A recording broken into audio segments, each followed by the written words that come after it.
Hello everyone, I am Jackie Cleare, your host for today's session. Thank you for joining us as we continue to celebrate World Investor Week. I hope you have been following this week's activities as together with BISX, we give you tips and strategies to get you well on your way to building wealth through investing. Understanding how to manage risk is a key component in successful investing. Here to help us understand the role of diversification as a key component in managing risk is Nevin Knowles, Financial Analyst at RF Bank and Trust, and Holland Grant, Chief Operating Officer at BISX. Gentlemen, welcome. Thank you. Let's dive right in. Nevin, tell me, what is diversification in the context of investing? Hello, Jackie. Diversification can be considered a risk management tool that involves holding a wide variety of investments in a portfolio. Okay, and does it have to be in a portfolio? Can it be other assets, let's say a piece of art? Yes, that we could consider that as an alternative investment because art is considered luxury and it can appreciate over time. But that is when we consider a holistic view because you do not want to hold everything in art because that might be the value of that may change over time. So that's what diversification is. You have hold of a wide variety of investments so you're not exposed to that one single investment when that's your life savings. Holland, let's expand on that. In the Bahamian context, give me an example of how an investor could diversify. Well, so let's start by just adding, I'm sure many of our parents said to us the saying, don't hold all of your eggs in one basket. And that is the old school way of defining diversification. So let's use a real world example from the US and then extrapolate to a Bahamian example. Okay. Many of you may remember the bankrupt company Enron that went bankrupt in about 2001. And what Enron would do is they'd encourage their employees to buy more shares in Enron. And then Enron went bankrupt and suddenly these people own nothing because it was the only thing they bought. Now, instead, if they had bought shares across a broad range of stock market indices or a wide range of investments, while they still would have lost their holdings in Enron itself, they would have kept the value of the rest of their holdings. So now let's take that to a Bahamian example. And since we started with a company that went bankrupt, we'll use another one, Bahamas Supermarkets, which was a company my parents and many of our parents had stock ownership in. If you only owned Bahamas Supermarkets, when they went bankrupt, you would have lost everything. But instead, suppose you had taken that money and also bought shares in, let's keep it Bahamian, First Caribbean, AML Foods, Commonwealth Brewery, Commonwealth Bank, J.S. Johnson. Just throwing out names for the purposes of illustration. Even when your holdings in Bahamas Supermarkets went bankrupt and would have gone to zero, since you had holdings or you had eggs in other baskets, your holdings would not have gone to zero. At what point am I diversified enough? Very good question. There's a lot of financial theory written about it, but I think if we're going to use just a rule of thumb, the example is you want holdings across at least 20 investments, long term. It takes a while to get there, but if you're invested in a mutual fund, for instance, those are typically widely diversified and give you a lot of that diversification benefit. Nevin, tell me a bit more about mutual funds. I am a new investor and I have no clue what that is. What is a mutual fund? A mutual fund is an investment vehicle that invests in a broad spectrum of assets and it allows you to invest in that mutual fund without having to buy those individual positions. So let's say RF, right? We have a mutual fund that invests in BISX stocks. So instead of let's say you have $1,000 going out there and buying an equal amount of every share in BISX, with that $1,000, you can come and you can put that in an RF mutual fund and invest in BISX, and you get exposure to those stocks without having to do all of that manual trading and monitoring. You just would buy that mutual fund and you could just monitor that. And that way it's much easier and simple for you as an individual investor versus a professional. So since a professional manages a mutual fund, can I just invest in it and leave it alone?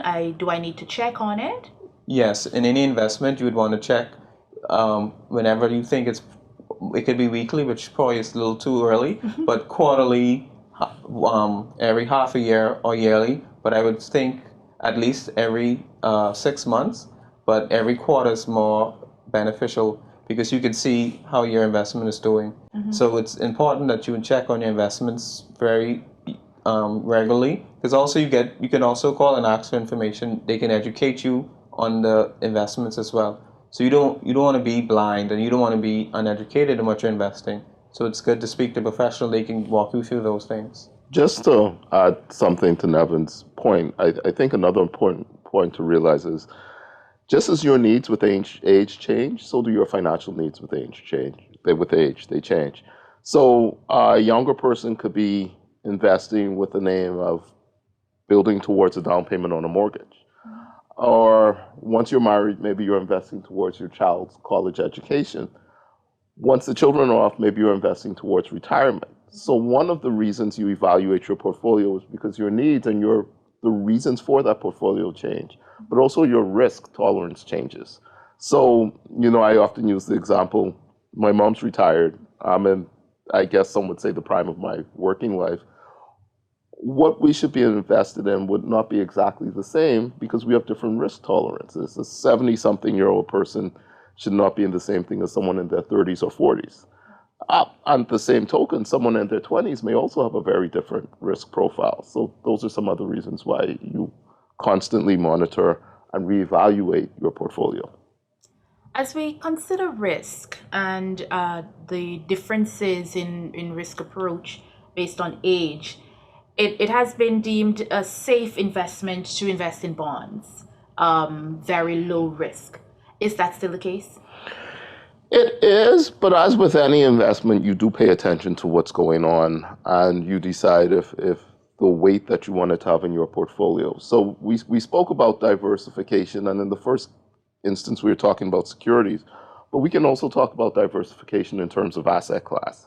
So when you talk about asset class, equities are one asset class, fixed income is one asset class, but even that can be broken down to corporate versus government. And so depending on how you feel, you should reweight your portfolio to reflect how you feel. But yes, bonds are still a very safe investment class. Holland, you mentioned asset classes earlier, and for our audience, those who may not be as investment savvy as you are, what is an asset class? So when I think of an asset class, I think of a distinct group of assets that make up an investable universe, a subset, if you will.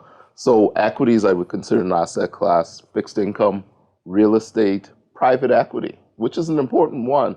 I do a physical each year, and my doctor was asking me, he was getting free investment advice. But he asked me, well, what should I invest in? And I said, think of a portfolio as a pie. Within that pie, you want different slices. Those slices will consist of those different asset classes. So a balanced portfolio could contain some equity, some fixed income, some real estate, and some private equity. In a doctor's case, if they have their own practice, a lot of it would actually be in private equity invested, which is why I told him that he really needs to rebalance because he needs those other investable assets because so much of it is in private equity. And it'd be the same case for an entrepreneur. If you own your own shop, then that is private equity. That's your private equity. That's what you own. But you also need to balance that because if your whole life is just in that one thing, then what happens if the shop burns down and you don't have insurance? Everything's gone. So having that financial capital outside of that helps you balance yourself off. Holland, you're on a roll here because you just went to insurance, and many people do not see insurance as a means to de-risk or diversify, if you will, or protect. But nonetheless, Holland, if we could go back into this conversation about asset class, how could I diversify within asset class? So I may not go into real estate or anything else, but within the securities asset class, let me say that. How could I diversify my portfolio that way? So the first thing I always tell people is think of that pie. Immediately take out your primary residence. That does not count as your investable asset. That's home. Other things count as your investable assets. So that could be a secondary residence that you're able to have a stream of income through renting it or something like that. But within those other securities, you can invest in, for example, an equity mutual fund, and that gives you equity exposure. Or you can buy multiple equities to create your own portfolio of equity instruments. On the fixed income side, the government, to its credit, and this is all Bahamian governments, they've encouraged the purchase of Bahamian government bonds. So you can buy across several government bonds. And so you have some exposure to fixed income. With real estate, that one's a bit more difficult for most people to have a diversified portfolio of real estate investments, obviously, but there are real estate mutual funds out there that you can invest in. Crypto. That is the new big thing, right? The metaverse and just where we're going. Let's talk about digital assets for a while before we get to the metaverse. Is that something that we should be looking at to diversify our portfolios as well? So I get asked this all the time, and my answer is always along the lines, I don't think any investment on its own is inherently bad, but it needs to be as a part of a balanced portfolio. So if you want to put 10% of your portfolio into crypto, I have no problem with that. I think the valuations of crypto leave a lot to be desired personally, but I won't let that personal bias make me not tell people to buy any crypto. If you want to own crypto, own crypto. Do not own only crypto. That's the message I would leave you with. It should be part of a balanced portfolio that contains those other things, those equities, those fixed incomes, real estate potentially, preference shares, or other things like that. Nevin, your colleagues, what are they investing in? Give me some ideas. Give the young people some ideas as to how they could approach investing. Well, I would say if you're not an investment professional and you're a novice at it, I would say speak to an investment professional so they can provide you the necessary information. Because just like I'm an investor, but I'm not a doctor, so I won't go and operate on myself. So the same way, if you're not an investment professional, I wouldn't advise going and buying stocks that you're not familiar with, buying bonds that you're not familiar with. So speak with an investment professional, and they will help you and guide you in that. But it's important for us as young professionals to start investing at an early age, because that gives you time for that compound interest, which is the key to investment, right? If you start at an early age, time as you retire, that investment, it might not be much now, but at the end of 30, 40 years, you'd be surprised what you would have. So I would just say speak with a investment professional, and they will guide you on which the best ways that based on your income and your risk tolerance. Holland, I have many friends who invest in real estate, and one of the things you find out often too late is the return is not what it seems. By virtue of owning, let's say, multi-tenant real estate does not mean that the return is worth the investment. Expound on that. Yeah, so it's interesting. I'm a real estate holder too. So I've experienced many of the same issues you've spoken about. When you go into real estate, realize that it has its benefits and its drawbacks. So one is each risk in real estate is idiosyncratic. That means each property has its own unique risks, unique just to that property. The chance of capital appreciation in real estate is not quite the same as it is in equities because it's not as liquid. So if you buy a property, the time it takes to sell that could be long because the real estate market's not as liquid as some other markets out there. And certain neighborhoods, you're less likely to get a sale in than others also. So what half the time you're looking for is that income return. And that's fine. And frequently you do get that. But it also involves significant investments and reinvestments. And so that needs to be a part of it. What I started doing, my brother and I inherited a duplex when I was 18, he was 22. And it wasn't until I got back from college that I realized I need to keep an income statement on what's going on with this. Because without that income statement, I wasn't really sure what I was spending and what I was receiving. So it's even issues like that I genuinely encourage.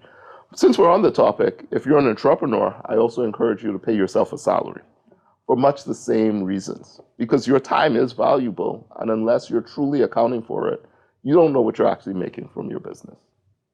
Holland, you've taken us full circle back to the very beginning where we spoke about checking up, being aware, asking questions, speaking to an expert.